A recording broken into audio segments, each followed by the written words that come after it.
I want to spend a few moments talking about math versus emotion. When people come into our office, I think they perceive that the conversation will be very focused on the numbers. And yes, the numbers are extremely important.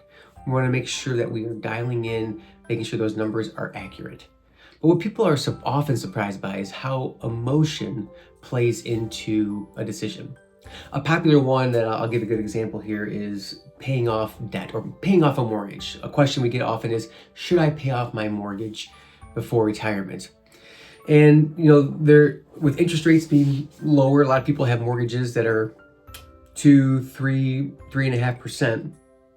And so that would be considered what we call cheap money. And so mathematically, if you have a mortgage in that range, we would say it doesn't make sense to pay off a mortgage.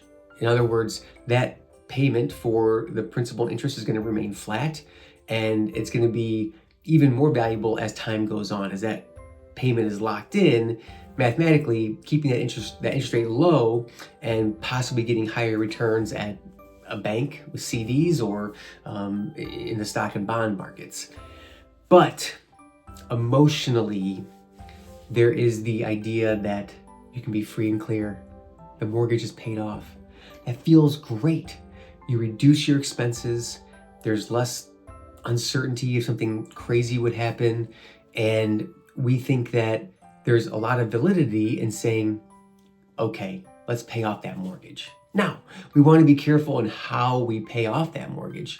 If you have a $75,000 mortgage balance and you have $75,000 sitting in the bank, it's easy to write a check and pay that off.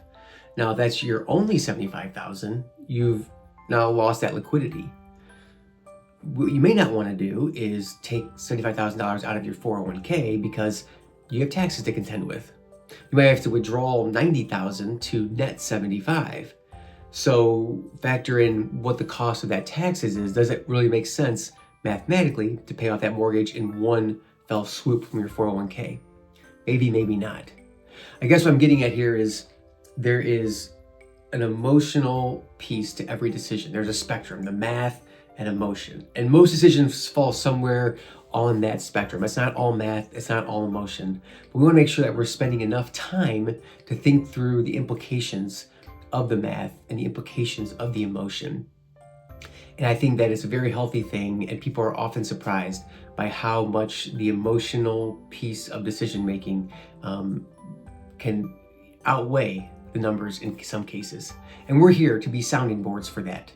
And we want to make sure that you feel great about your plan and the decisions that you're making, and that they are thought through extensively, and that when you do make that final decision, you can do that with confidence. If you want to think through big decisions, purchasing a second home or paying off a mortgage or buying that dream car, I'd love to talk to you. Go ahead and click the link below and schedule a time so we can learn more about what your goals are.